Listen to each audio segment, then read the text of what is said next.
And so we were climbing this rock face together, and he said, we should try something bigger. And I thought, well, what would it be, like a little bigger rock face? So I've had people that have believed in what I'm doing as hard or even harder than me. So I had just gotten through that. I was so happy to be alive and healthy and everything. And I'd lost like 40 pounds, and PV says, don't let this mountain be the greatest thing you ever do. And I'm like, that's the worst time motivational advice I've ever heard in my life.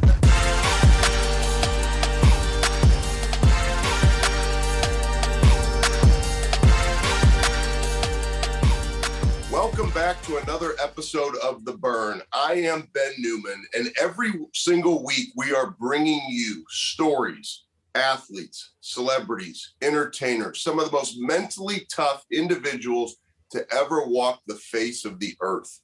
And today's interview is very special for me because this is an individual after seeing his movie Weight of Water. I mean, I couldn't wait to have the opportunity to interview Erik Weihenmayer. And it's just incredible, your story, Erik. I think of just scenes in the movie, seeing your passion for your family, seeing your passion to push yourself. And you've been pretty good at pushing yourself. Climbing 7 peaks, right? So 7 summits, kayaking the Grand Canyon. And for those of you that don't know Erik's story, Erik is legally blind. And Erik, when I think of you and I think of your story, I think to myself of no excuses, what is possible for you? And, so oftentimes, in my work as a coach and a speaker with teams and businesses, I hear so many excuses.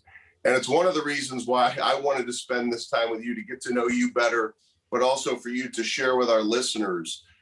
What is it for you that made you say, there are no excuses? I will climb Mount Everest. I will do all of these things regardless of my circumstance. So welcome to the show. I like to get right down to it. So I just want to hear from you. What is it about no excuses and that anything is possible mindset for you that's so important to share? Well, first of all, thank you for that beautiful intro. I appreciate that. And I'm beyond legally blind. I'm actually blind, like blind as a bat. Like I can't see a thing. So I have no light perception or anything. So, and how did I create that mindset? I mean, wow. I mean, yeah, you're definitely kicking it off with a zinger because it's like, partly I think you're just kind of born motivated, right? I had a family that pushed me. I had brothers who were athletes. My dad is a Marine. I had like 100 missions in Vietnam where he flew 4 Skyhawks. He was the captain of his football team at Princeton. So like I had a motivated family. My mom was a big adventurer and traveler. And so I had a really lucky start, even though I was blind. And I come up with plenty of excuses, by the way, sometimes, but you're always walking this knife edge, between on this side of the ridge is, fear and helplessness and, laziness. And on the right side is excitement and adventure and opportunity and possibilities. And so, you're always just on that precipice. And a lot of times I've gotten swept away with the possibilities of something. And then it's a matter of being really fortunate to connect with the right people. And maybe it sounds a little cheesy, but there's something about kind of putting out your intentions or your dreams into the world where people tend to find you and mentor you. And so I was really lucky to find Pasquale, who wound up leading our Everest climb, who loved liked my attitude. And, within 5 minutes of our discussion, he's like, dude, how about I lead you up Everest? And then Rob Raker and Harlan Taney, who I had met on different adventures, who got excited when I said, hey, wonder if I could kayak the Grand Canyon. These guys jumped aboard and said, yeah, let's create a process and a map and see what's possible here, see how far we can take this. So I've had people that have believed in what I'm doing as hard or even harder than me, which I'm so thankful for. So that's when I think of your story and how it impacts me. It's that shift in perspective, right? So I think of your dad, 100 tours, right? And so motivational mom, motivational dad, seeing these great examples. If he's captain of a football team, he's a leader. So all of these things that gives you perspective. Your life gives perspective. And one thing that was pretty amazing for me was hearing that one of your teammates, once you climbed Mount Everest, said to you, "Don't let this be the greatest thing that you ever do." And so I think it's really unique for me to hear these people that have impacted your life, surrounding yourself with those people who continue to challenge you, because many people would never even attempt to climb Mount Everest, much less to do it blind. Yet you've done it, and you keep challenging yourself to do more. So how important has it been for you to have these teammates, and what would you share with people about the importance of finding those right people in your life? Oh, even way back, like in 1992, when I was a teacher in Phoenix at a really nice school. I taught middle school English and math, and there was a substitute teacher named Sam Bridgham. And Sam, he had some attention deficit disorder. He had some trouble concentrating, and he would get distracted pretty easily. And he found that climbing was the way that he really could focus his mind. And so we started climbing together. And he soon noticed that describing the situation to me, like the scenario, the consequences, the climbs, trying to give me directions up the rock faces, it really gave him extra focus and really made him more aware of his surroundings, because now he was not responsible, but just like he was seeing for two people. And so we were climbing this rock face together, and he said, "We should try something bigger." And I thought, well, would it be like a little bigger rock face? He said, "How about Denali?" And I thought, what's Denali? Denali is a 20,300 foot glaciated peak, tallest peak in North America. So I got swept away. One of my qualities, maybe good qualities, is being impressionable. Because I was like, that sounds kind of cool. It sounds hard as hell, and I don't know much about big mountains, but if you want to, kind of guide me through this journey together, I'm in. And so, yeah, we started training for a year and a half. And the next thing you knew, we struggled our way up Denali and summited June 27th. I think it was Helen Keller's birthday when we stood on top. So I've had these great mentors right from the very beginning. I've attracted these great friends and people who say, "Hey, I don't know how far we can take this, but we'll go as far as we can, and we'll sort of build this process together." And then PV the same way, getting down from Mount Everest. Literally, I just come through the Khumbu icefall, which is, a blind person's worst nightmare. Jumbled up boulders of ice of every size imaginable exploding down the mountain. The icefall moves about a meter a day.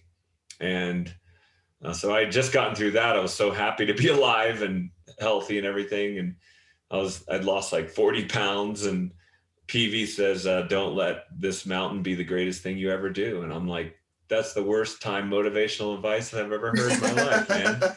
Like, I need to go home and rest a little bit. But what he was talking about was the fact that, challenge can be a barrier, but also success can be a barrier. And because when you do something big like Mount Everest, and the whole world is like, "Wow, this is incredible. There's, nothing taller. There's nothing bigger. There's nothing more important." And, and then you go home and you set up your trophies and your pictures and your citations. And he's saying, like, that stuff becomes your mausoleum, and he's like, don't value that stuff in a material way. Every experience in your life, every success, every failure is kind of a catalyst to new growth, to new thoughts, to new evolutions. And it took me a little while to figure out what he was talking about. It's like David Brooks, who I'm a huge fan of, talking about the idea of eulogy virtues versus resume virtues. It's like these things aren't to make your resume look nice. They're to teach you something along the way. And so hopefully I've tried to do that. And then coming out of that Everest climb, finishing the 7 summits and kayaking the Grand Canyon and founding No Barriers, which, in the beginning of the pandemic, we were impacting about 20,000 people a year. And then we went virtual, of course, and our last event had 1.3 million views around the world. So it just keeps kind of growing and evolving.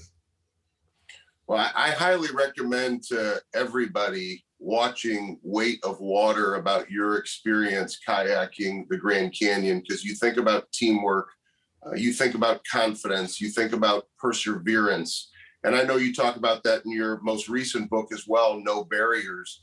But most specifically to the movie and the kayaking of the Grand Canyon, you talk about how there's this great calm, and then all of a sudden you hit the rapids.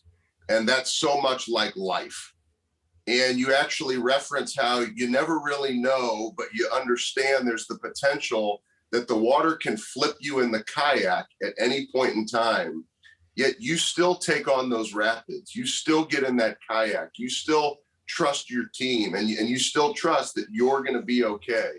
Where does that level of trust come from for you? I think so many people, they would see some of these rapids, especially as the rapids escalate. And I think it was the 10th rapid. It's just, you're just seeing it on TV, much less thinking about being in a kayak doing it and then watching you persevere. Mm-hmm. What is it for you? Yeah, I think the beginning of the film, there's one scene where I get totally subbed, meaning yeah. I get almost through the rapid, and then they have this energy that's like this circulating energy that grabbed the back of my boat and sucked me right down, that pointed my tip of my kayak straight up in the air and sucked me down, and I was under, as you remember, and then you go shooting out. It was totally insane. So what is that? When you talk about trust, what are you thinking in that moment? Because so many people, right? We're talking about like extreme barriers, climbing Mount Everest. People have climbed Mount Everest and not come back down, right? These are extreme barriers. And yet so many people, and I don't want to minimize people's barriers, but I think oftentimes people perceive there to be a barrier, but it's actually not a significant barrier. Everybody's going to define it differently. But for you, how important is it for you to continue to tackle these barriers? Where does the trust come from? What's the advice that you give to people who say, my small barriers compared to your barrier? Yeah, but here's the thing I've gained. I'm really careful because, yes, I have barriers for sure, but I think sighted, normal, average people, quote unquote, average, normal people, everyday people, they have everyday challenges, and those are big. Those are huge hurdles in their lives, and you kind of have to honor those. And struggles in the family, struggles in school, struggles as an athlete, struggles with relationships, right? These things are real, right? They're real barriers with real substance. And a lot of the mission that I've had in my life is to help people figure out how to break through those barriers. They're real, they're significant, they have energy, they can shove you to the sidelines, and you live your life in these prisons. The world puts you in a prison, but you also wind up then putting yourself in that same prison. So these things are totally significant. And I think part of the equation, I don't know if there is, of life, is trying to figure out how to break through these things, and they take on all shapes and sizes. For me, blindness and relationships and being a family member, all these things they have challenges associated with them. But back to the Grand Canyon. So yeah, I had these amazing guides. Imagine you're going through a rapid and you're sighted, but you're now, you have this like remote control blind guy who you're talking to on a radio system and saying, hard left, hard right, charge, charge, charge. Charge meaning charge into that rapid because you're about to get nailed.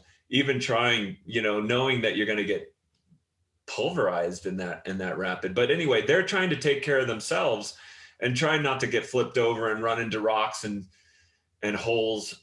And they're also trying to guide me down the river. So it's quite extraordinary, I think, what my guides were able to do and how they were able to help me. And yeah, kayaking is a weird sport that was many steps beyond even climbing, because yes, it goes from calm to insanity. And you might have 2 minutes of insanity where things are happening to you so fast you're not able to think. It's just all built into your nervous system. You're trying to respond and react, and the river's got this energy and it's pulling you in all kinds of directions that you don't want to go in. And for me, it's so incredibly hard to orient myself to where the river is pulling me, trying to stay oriented, trying to use my ears and my sense of space and what I'm feeling under my boat to kind of orient me, and my guides yelling at me. So when you go into these situations, you know you're a bit out of control. So that's the irony. I guess I've learned that a lot of these processes, these ways forward, they're not intuitive, right? They're not logical. They're counterintuitive. They sort of defy logic, because yeah, you go into those rapids, you know that if you hesitate, if you have doubt, it's actually going to hurt you. It's going to prevent you from getting through that rapid safely. So you have to lean into it and charge through it, and have kind of a faith, kind of a trust, a faith in your team, and the fact that you are going to come through that rapid intact. And that's not to say that some people get killed or drown, but you have to believe that there's something good that you're moving towards, and in a way, I guess that borders on a kind of spirituality, right? Because you have this faith in this thing that you can't fully comprehend and you can't fully see. It's like kayaking a canyon through a canyon blind, but yeah, you have to believe in that sort of magic at the end of the road. Your story and your mindset, and how, I'm going to say, you calmly discuss these things is really what amazes me. And I find it to be an inspiration, because there's just a sense of calm to the belief and the trust in the process and the teammates. And as many teams as I work with, I always love hearing these kinds of stories. It's just very inspiring. I want to go back though. I hope I phrased it correctly. I didn't want to minimize anybody's barriers. You know, I help through coaching people make it through barriers every single day. But I really love about you is how humble you are, considering everything that you continue to take on with these climbs and these kayaking and the challenge of yourself. Because I believe it's stories like yours that provide an amazing perspective. It's amazing perspective that it's not that an individual doesn't have a barrier of a challenge with their wife right now, or their husband, or their children, or a test that they're going to take on. And I agree with you. Every barrier, it's in the context of how we take that on. But I believe that it's the perspective of stories like yours that allows us to realize we can fight through this temporary pain. We can pass this exam. We can put in the time. We can find the process that's going to cause us to be okay. We can communicate differently with our spouses and our loved ones. And so I love your perspective. I am going to tell you, you are amazing. And I know that you're probably not waking up thinking to yourself, yep, I'm amazing. Look at all these things that I do. And I can tell that from conversations with your kids in the movie and with your wife and your interactions and the way that you speak. But I just find you to be completely amazing. And I thank you for the perspective, because what you have fought through, it's going to help me during periods of time when I don't want to fight. I lost my mother at a very young age and watched her battle a rare muscle disease and divorce when I was 6 months old, and so much challenge I've had to go through in my life. But I think of stories like yours, and it's motivating, it's inspiring. And so what I would love is to know, like for me with my mother has put this burn inside of me that I'm going to embrace every single day. What is it for you? What is that burn? What is that fire? What is it that really lies inside of you that causes you to keep taking on these challenges, to be a great example for all of us? And I know you're going to say that I don't want you to deflect. You are an amazing example for all of us. You are incredible. Your story is incredible. But where does that burn and that fire come from for you to keep showing that we can fight through anything in life? Well, first of all, I want to comment on what you said about, the fact that there's a way forward. Yes, that's really the whole idea of what I've been devoting my life to, just trying to figure out what is the equation of how we break through barriers. How do we build the right teams around us and put our trust in each other's hands? And how do we innovate and kind of engineer our way forward through that process? And how do we kind of tap into what we have inside? I've been trying to figure that stuff out in our No Barriers organization and build a curriculum around it. And that's been really fun. I took a team to Nepal, a team of youth, and every kid had a different challenge. There was a kid who had struggled with violence, been kicked out of school, and he fought his way back and went through rehab. And it was actually the principal of his school that recommended him for the program. I had kids who had anxiety and depression and fought through that. And, a young lady whose life felt out of control, and she cut herself to kind of reestablish that kind of control over herself. She had cuts all over her. I had deaf kids and kids with different kinds of physical disabilities. And I think in a way we are united by our challenges and trying to figure out how do we take these challenges and spin them on their heads and make them into strengths, so that they're not like deficits that we're trying to always fight through or compensate for, but they actually are strengths that lend power and energy and fuel to and purpose to our lives. To me, that's a good question in life. And I got so distracted. Now my burn, I don't really know. I've always been motivated. What I said in the Way to Water was that, and I mentioned this earlier in the interview, you stick yourself in this prison. When I went blind, I was in this prison. I partly put myself there. I was angry. I was lashing out at the world. I felt helpless. I felt powerless. I had this brick wall that I couldn't see through. And so I viscerally understand how freaking scary and unfulfilling it is to be inside that prison.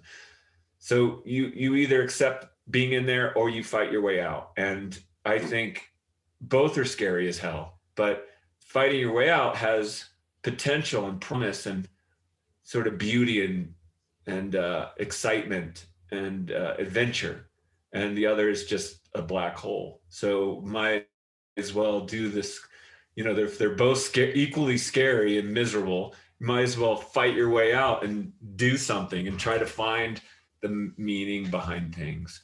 And so for me, building these No Barriers processes through these huge accomplishments or huge journeys has been so fun, because you start the process with all questions and a good team of people, and none of you know what the hell you're doing. And then you flail and you bleed your way forward, and eventually you build this map through the darkness. And it's so beautiful. I've been able to do that over and over and over and over, this kind of circular process of taking on these different challenges.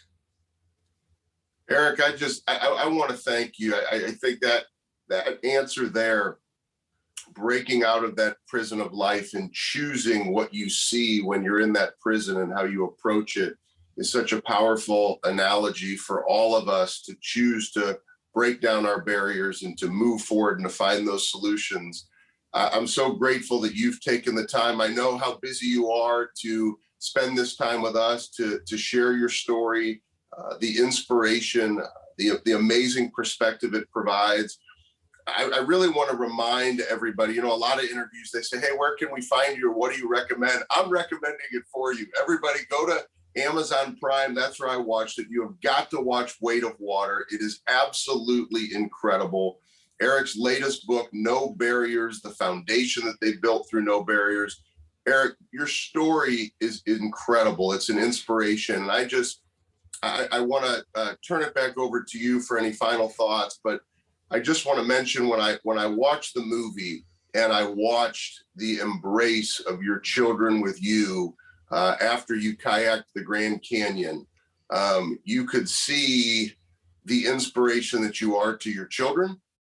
And I just hope that my kids who are 13 and 11 feel the same way about their dad when they take on the challenges in their life. And you really inspire me, my friend, and I appreciate you. Well, trust me, my kids ignore me just like most kids.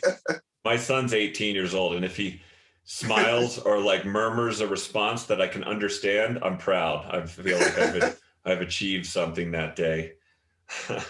So, yeah. And you know, what's beautiful is that, you know, when you do break out of these prisons, you're able then to mentor others and bring others up. And so, you know, I've been able to do that a lot, and that's been really, really powerful. I hang my hat on that for sure. You know, I just made another film called From My Window about this beautiful young lady named Melissa Simpson, who lives up in Leadville and is a 10,000 foot community, and how hard it is. She's got cerebral palsy, and how hard it is. She doesn't drive. Her mom is her support system. Her mom's getting a little bit older, and, you know, kind of lifting her up and into the car and out again and getting her back in her chair, you know, and she's so motivated. She does CrossFit. They adapted all these cool exercises for her. I got to know Melissa when I gave a graduation speech at her college, and she became part of the No Barriers community. And we just recently helped her get a Grit Freedom chair, which is this cool chair that you crank with your arms, and it's for really steep dirt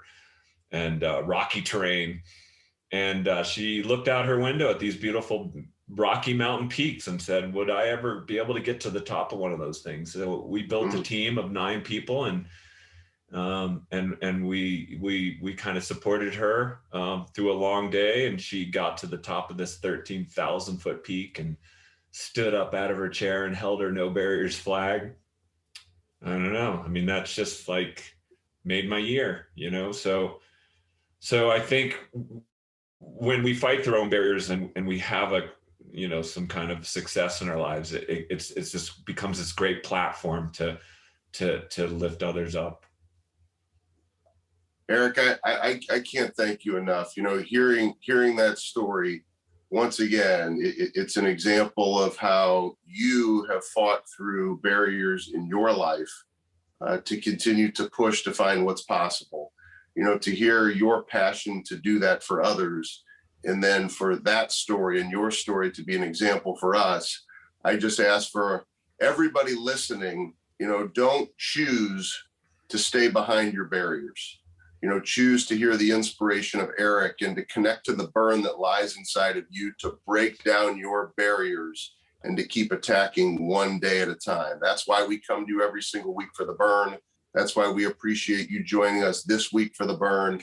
And Erik Weihenmayer, thank you so much once again for joining us on the burn to help people break down their barriers. Thanks, Ben. Awesome.